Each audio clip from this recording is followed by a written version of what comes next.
কিন্তু নাতির বয়সী ছেলে যদি বিএনপি মহাসচিবের বিরুদ্ধে খোঁচা দিয়ে কথা বলে, এটি অত্যন্ত দুঃখজনক। আমরা এটা আশা করি না।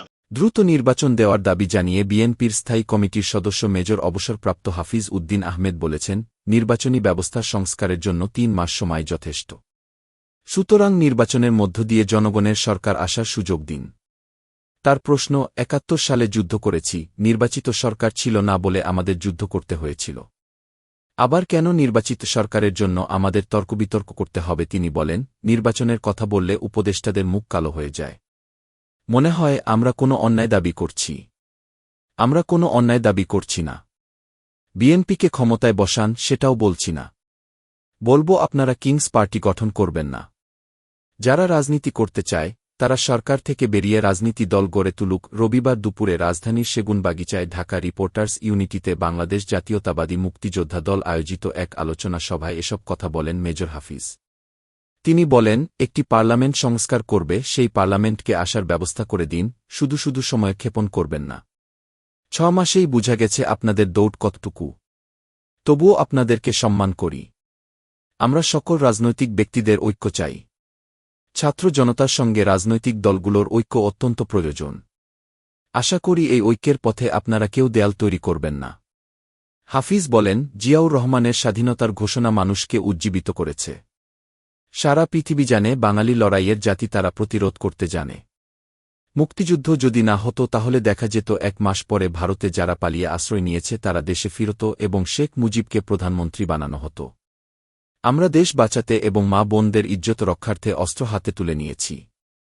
আওয়ামী লীগ সরকারের দুর্নীতির কথা উল্লেখ করে তিনি বলেন, শুধু বাংলাদেশে কেন, পৃথিবীর কোনো রাষ্ট্রে এরকম দুর্নীতি করেছে কোনো দল, এটার প্রমাণ পাওয়া যাবে না।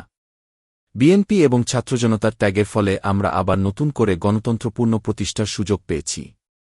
সুতরাং আমাদের উচিত এই সময়ে সকলে ঐক্যবদ্ধ থাকা। ভারতের উদ্দেশ্যে মেজর হাফিজ বলেন, তাদের পছন্দের নেত্রী বিদায় হওয়াতে গাত্রদাহ শুরু হয়েছে।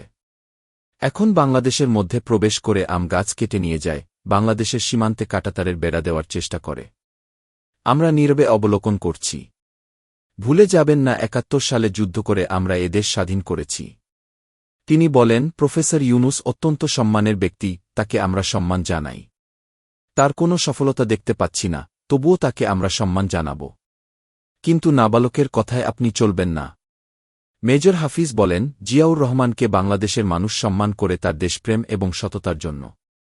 বিএনপির এই নেতা বলেন, বাংলাদেশে নতুন একটি কথা শোনা যাচ্ছে, প্রোক্লেমেশন। মনে হচ্ছে দেশটা এই প্রথম স্বাধীন হল। এখানে যারা উপস্থিত রয়েছেন তারা ৭১ সালের সেই দিনের কথা মনে করুন, যারা হাসতে হাসতে জীবন দিয়েছেন।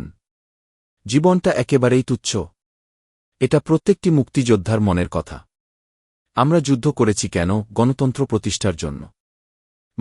মানবতা, সাম্য এ লক্ষ্য ধারণ করে আমরা মুক্তিযুদ্ধ করেছিলাম। তার মধ্যে আসছে প্রোক্লেমেশন, জনগণ একটা বুঝেই না। বাংলাদেশ জাতীয়তাবাদী মুক্তিযোদ্ধা দলের সভাপতি ইশতিয়াক আজিজ উলফাতের সভাপতিত্বে ও সাধারণ সম্পাদক সাদেক আহমেদ খানের সঞ্চালনায় বিএনপি চেয়ারপারসনের উপদেষ্টা আব্দুস সালাম, ফজলুর রহমান, সৈয়দ মোয়াজ্জেম হোসেন আলালসহ বিভিন্ন পর্যায়ের নেতাকর্মীরা উপস্থিত ছিলেন।